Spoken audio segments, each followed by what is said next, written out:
Hey, Josie, what do you think?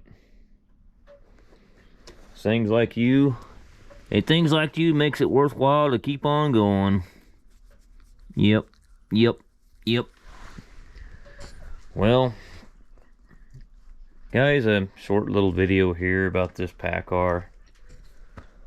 Oh, it's just so demoralizing when these kind of things happen. I mean, it's just, I don't even know what to say. I did I did the best job I possibly could do on it. Cleaned everything thoroughly, and then, I put the cylinder head on, and it was a short block, and then he makes one trip with it and starts knocking, brings it back in, and we check the things that I did, which would be valve lash and everything on the top end of the motor, which is, when you put a head on, and it's a pushrod engine, so let's check our valve lash and make sure it's on that on the top. And I knew when he pulled in, and just from experience, I said it's not on the top, it's on the bottom.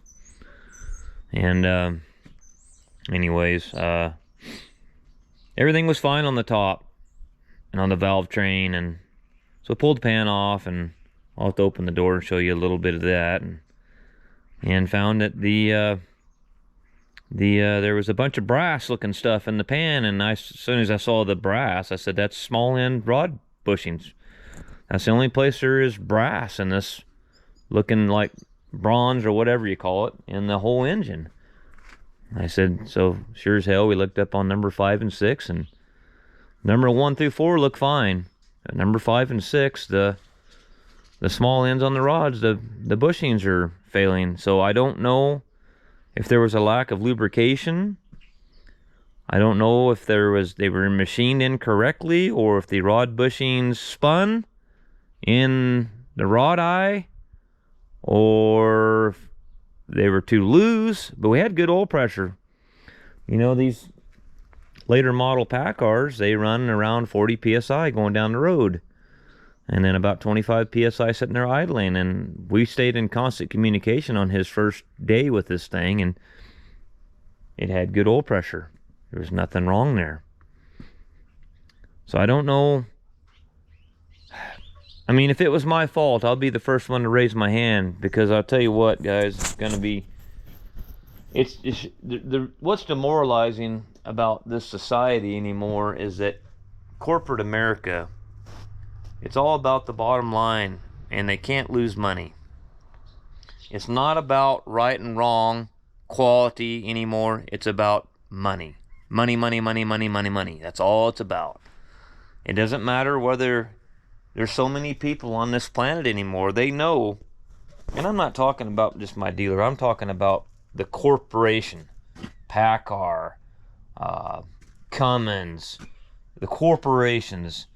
They don't give a shit if they piss one customer off, because they know there will be 10 more that walk through the door, because there's so many people needing so many things. It doesn't matter. There's just, back 30 years ago, it did matter, because word got around. Now it doesn't matter anymore. With me, I mean, I'm a small-time operator. It matters. I have to make things right. So, it's just, I know what's going to happen, and I work with some guys, and up there at my local dealer there, they sold us this reman paccar, and I understand where they're coming from too. They didn't install it. I understand that. We're going to haul this thing back up there and put it in their lot today, and they want to diagnose it. I don't think there's a whole lot to diagnose. I don't know what's going to happen.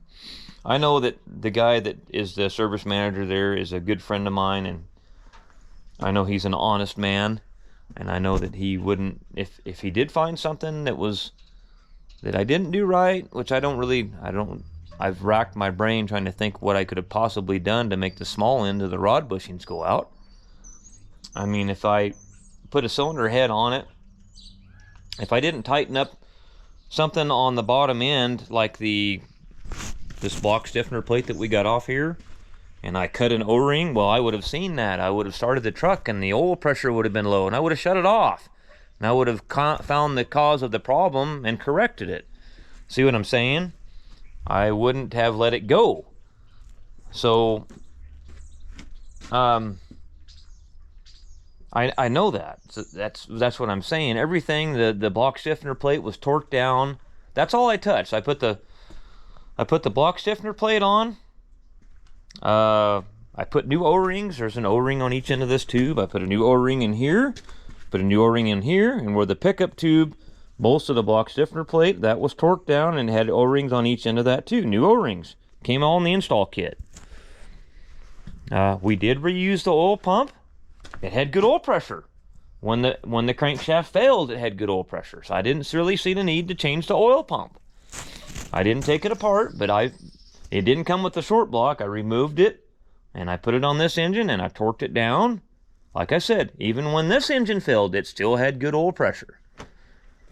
So that's my thing here, is what caused this problem?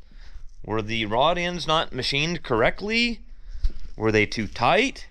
I think they were probably too tight. I really do. You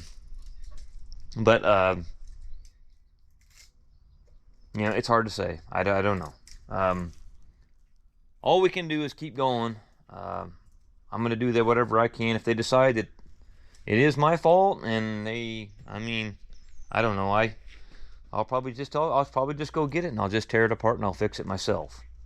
You know, and I know you guys will probably give me a hard time about it and everything, but it's just the way I am. I have this thing called a conscience, and that's why I'm down here on Sunday. I'm probably going to work 3 or 4 Sundays in a row to try to make up for all the time that I'm not going to bill him for anything I did on this truck till this is resolved, because I just don't feel right about it. I feel bad for the guy. I feel the owner's kid here bought this truck, made 4 loads with it. It blown up on him, and then we put a reman engine in it, and it doesn't last 1 trip. And you know, this kid's trying to be an entrepreneur and trying to do his own thing, and look what's happening to him. And I feel terrible about it. I really do. That's why I'm down here on a Sunday, and I've got a friend of mine coming with a Pro Tote, and we're going to hook onto this thing and drag it to the dealer up there so they can look at it. And we're going to do it for free, and I'm going to pay for the Pro Tote bill. But, you know, so I know you get everybody, oh, I wouldn't do that. I mean, well, that's the thing, though. That's where we get back into what I'm saying. It's about the bottom line. It's not about doing right and wrong. And, you know, when I get buried in the ground one of these days, I don't want everybody looking and going past my grave and going, that son of a bitch was a no good son of a bitch right there. He fucked me every chance he got because he wanted the money. I want him to say, oh, that dude, he did what was right. Because I'm going to tell you what, folks, all this money you're trying to get a hold of, you ain't taking it with you. Really. See? She agrees with me. Huh, Josie? Yeah, you're not taking it with you. So, to me, it's more important to do the right thing. So, anyways, I guess I'll just keep you guys updated on this and see what we find. Well, folks, I want to show you something here. I 100% know it's nothing I did, not my fault, and I'm not trying to get out of it. You guys have seen me on my channel when I make a mistake, and I go, well, I sure fucked this up. This is not me, guys. I'm going to tell you what they did. Right here. Now that I can get a closer look, I ran this one down the bottom. Okay, you look on the left-hand side of that rod cap. You see the wrist pin sitting there. You look on the right-hand side, and you can see, let me get this up in there further. I don't know if the camera's picking that up, but that rod bushing has walked out of that rod. Those rod bushings spun in the rod. They weren't put in there correctly. Whoever the machine shop was who did this did not do them right. I pulled number 6 rod cap off, and there's nothing wrong. You know, of course there's going to be some scratches on the rod caps because all the shit that's falling down in the oil pan going through the oil system because of these things coming apart. But there was no lack of oil. It wasn't a lack of lubrication. See number 6 up there? See the rod bushing sticking outside of it? it spun the rod bushings in them. And then the oil holes got misaligned with the rod eye, and then it beat the piss out of them. Number 4, yeah, you can't see it now, but all these other ones are fine. There's nothing wrong with them. I mean, but with this kind of problem, now, you know, the owner, he's like, well, he's pissed, you know. He says, now my engine's got metal in it. It's supposedly a new engine. I want a new engine.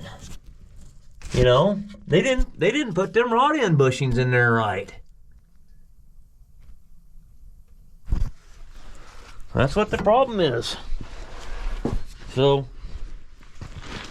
I'm gonna go ahead and just kind of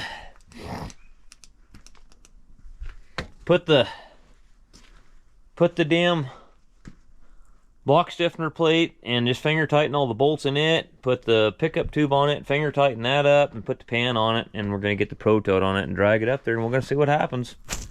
I'll keep you posted.